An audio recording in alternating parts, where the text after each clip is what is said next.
Well, welcome again to the Novice to Office podcast. I'm your armchair public official, Trey Bam. Thanks so much again for tuning in. We had a slight break while I went and made a couple of the payments on my dentist's Audi, but we're good. We are back. I hope you enjoyed our quick special edition we did last week. I should really call those special sessions the special edition on the U.S. speakership. Lots going on these days, but there always is. Today is part one of a couple episodes where I talk about U.S. cities, their government, that is. American cities are a limitless topic, but we're only talking about their governing structure and associated politics, and that quite succinctly over the next two episodes. And next episode, we'll talk about special districts that support cities. That subject is worse than the dentist chair, but I got to do it. But it'll be okay. It'll be okay. Uh, Cities in America aren't like those around the world for one simple reason: they are created by law. At the risk of sounding like I'm oversimplifying, yes, of course, laws in some form govern every city on the planet. But in American cities, there are clear process lines of a city's government activities that cannot begin without a legal anchor. In other words, a city in America can't do its thing without having a bona fide legal status, same as counties and all the things we talked about last week or 2 weeks ago. And this wasn't really how cities began elsewhere in the world. That said, cities, however, begin as real estate. We talked about the first colonies and what they called in the 17th century plantations. That means a community centered around agriculture, farming by both free people and not. Well, I have to get technical for a second. Today, we take the idea of private property, okay, the lot lines for our houses or whatever, for our lot, for granted. We kind of think the idea goes back to the Garden of Eden or to, some primal decision, but that's not the case. When it comes to human farming or property use throughout human history, especially in Europe, economic systems have always been people-based, not property-based, not paper-based, I guess. In Europe, what they would do is they were part of some hierarchical system where the obligations of one person were farmed on up the line from peasant to king. And the land would be farmed communally, okay? The good land would go to the Lord or the king or whatever, and then the common lands were called the commons, were farmed by the regular people. And this is what's called feudalism, okay? A group of people subject to a lord. And the people would live in a little village of buildings that they didn't own, and they would work that guy's land or lady's land and on up the line. So when the English came to North America, where there were no lords actually assigned to the land, remember, the people were working as part of chartered companies, okay? Businesses, really. They set up kind of a facsimile of the manor within the company plantation. Now, the Puritans and Quakers differed a little bit on this, but for the most part, these gatherings of people would have to figure out something else. So the old way of just kind of communal farming broke down over here in America because not everyone who came were farmers. And some were better at it than others. And so the colonial leaders, motivated by profit, but also a desire not to starve, decided to apply a newer legal concept that the English had started to experiment with during the 1500s, the principle of enclosure. And again, to be brief, enclosure means walling off land for personal production. Now, originally, of course, that was the lord of the manor. It created social upheaval in Europe, but in America, the idea of enclosure, where there was no pre-existing hierarchy, was easier to adapt to allow individuals to take over enclosed sections of land and serve their self-interest, to produce. And the ones who were good at farming or tobacco production or whatever, they did well. And then the other people would be day laborers or whatever, or they'd stay in the town, in the emerging town, and they would develop crafts and trades. And so then the city was born, okay, a community of individuals. There's no more group responsibility for production. An individual was the driver of production. with an enclosure, however form that took. Uh, and the principle of enclosure was applied to structures and town lots, or maybe just a plantation entirely. And once this happened, the organization of real estate tied legally to an individual. The priorities of government, especially in North America, they shifted from simply providing security to mediating threats, or and protecting against threats, to mediating disputes. So now you need clerks, and you need property protection, fire protection, sheriffs. As the population around these urban clusters grew, you would need water needs. You'd have to have waste disposal, public health. Now, of course, a lot of this happened gradually, but I think you can see where I'm going. Perhaps the best example of managing urban development from the start was the creation of the city of Philadelphia in the late 17th century. The area of Pennsylvania between the Delaware and the Schuylkill rivers was already identified as prime real estate by Europeans. And it was through William Penn, remember, who founded Pennsylvania, through his charter, that he thought this could be a shining city in the wilderness. And he actually sent technicians and leadership to this area, this confluence of the rivers, and laid out a grid plan that would accommodate houses each on individual plots. He applied enclosure to urban planning really in a cutting edge way before other people had. Penn had experienced the Great London Fire of 1666. And so when he founded his city and its grid, he wanted a place that wouldn't become this crammed together box of kindling. So Penn wanted his city laid out with housing lots that would keep green space between them. And he had parks also in his, he called it his town. And the Quakers were also followers of Christ, and they believed they were here to usher in the new kingdom. And so Penn, he was a big believer that human material improvements that supported healthy spirituality was important. And this was his approach to urban planning. He was also a massive believer in religious tolerance. He hated what happened to his own faith tradition, and he didn't want that to happen in his new colony. So Penn advertised this liberalism of religious tolerance, we'll call it, when he promoted Pennsylvania across Europe.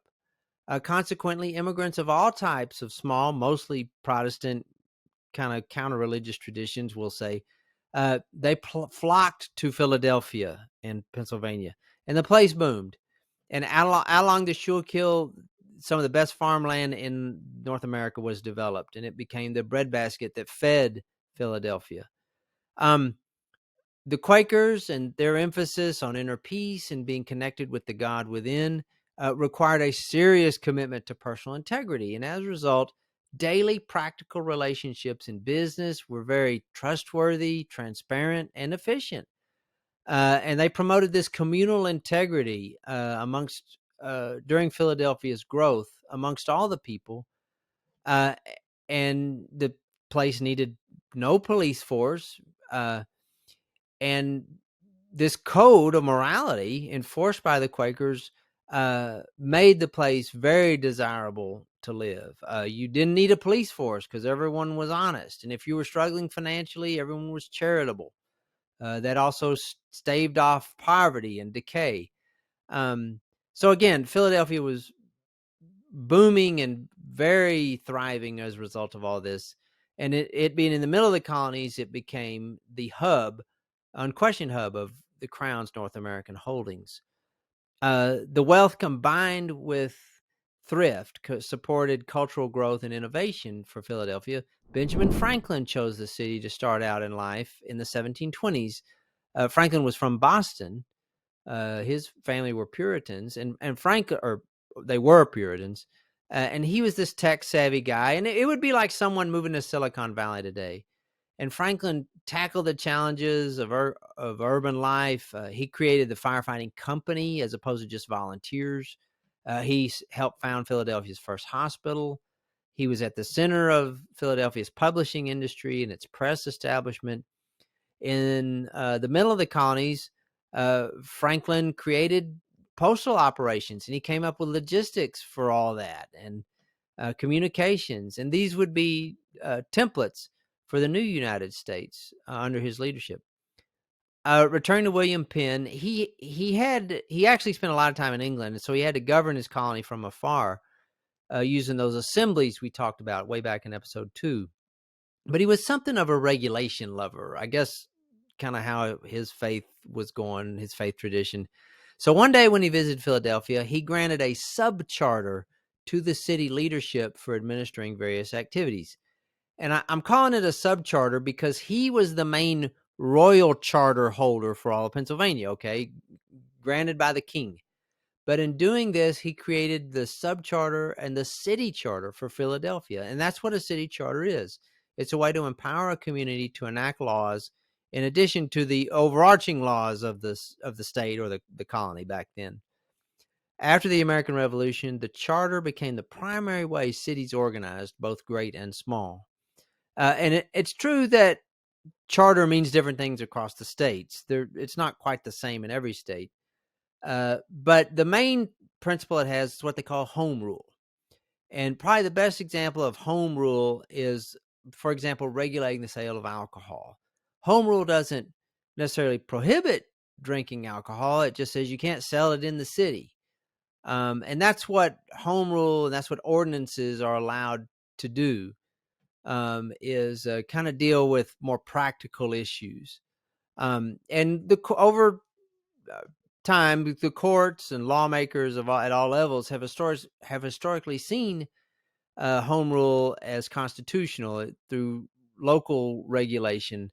That's not to say there still aren't issues. Today, plastic bags can create a home rule issue. So smoking a joint in public, let alone at all. All these things are often a source of controversy. But in Penn's Philadelphia and elsewhere in the emerging states, the charter was adopted, and those who led these communities that were chartered were called councilors or aldermen. Today we call them councilmen or councilwomen, just a council. The alderman and the word mayor, for that matter, they're old English words. And alderman, you see here, elderman and mayor, major elderman. I mean, I think you see what I did there. But we don't know why Americans went with councilman or counselor, other than alderman sounds kind of stodgy. So what do all these councilmen and women do when they get together? I will tell you after my shameless plug. Are you ready to become a change agent in your community? Are you tired of the same old people running your local government? Well, your country needs you in office now more than ever. My name is Trey Bam, and I have a lifetime of experience in politics and government. I have either managed or supported more than 36 campaigns. I want you to get elected in your community, and I can train you with my new innovative online course, Novice to Office. Novice to Office instructs the beginning candidate in everything they need to know to win their election. That's right. I condense the expertise and knowledge used by political professionals and make it available to you. My course will teach you the 3 core concepts of campaigning you can use to be successful at winning your election. If running for office is something you've thought about, but the how-to seems vague or intimidating, Novice to Office takes away the mystery. In my course, you'll learn how to use social media to reach those likely to vote in your election. You'll be provided with a draft budget and learn the basics of fundraising. You'll be able to organize a strong and effective get-out-the-vote effort, and I will take the information you provide and craft a message that can be tailored for any occasion. My course also includes a 30-minute one-on-one consultation about delivering your message, and we'll also discuss what's unique about your campaign. That's 2 hours of professional guidance. Using my approach, 80% of my clients either won their election outright or made the runoff, sometimes having never even set foot in the public square. There's no reason state-of-the-art political consulting should only be available to those who can raise the most money. Novice to Office makes consulting that normally costs thousands of dollars available for less than $500. The course, its templates, all upgrades, and discounts on additional consulting and future modules will be yours for a lifetime. Click the link below or sign up at novicetooffice.com and become a change agent for your family, your neighbors, and your community. That's novice2office.com. My name is Trey Bam, and I wholeheartedly approve this message.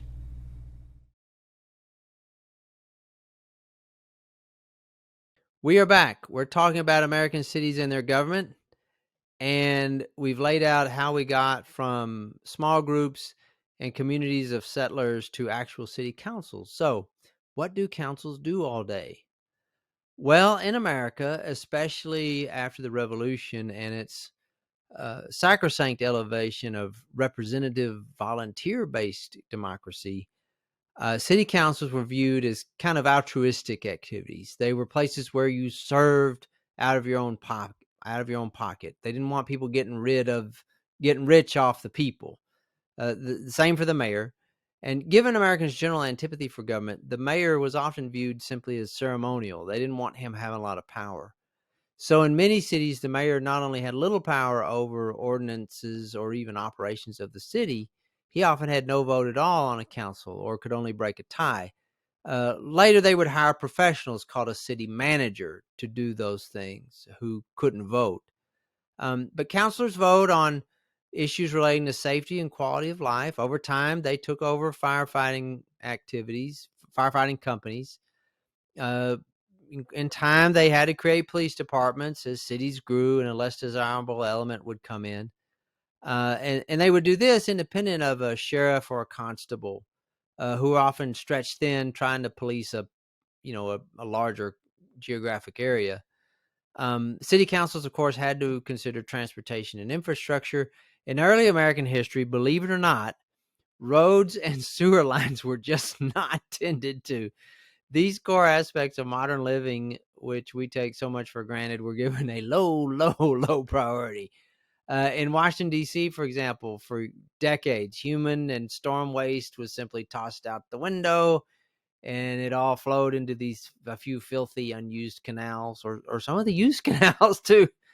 In many American cities, livestock roamed the streets well into the 19th century, which, of course, causes disease. But urban planners later on, picking up Benjamin Franklin's mantle, began to tackle these issues, and infrastructure began to develop around the citizens. All of this cost money, of course, and it would follow the city council to deal with it.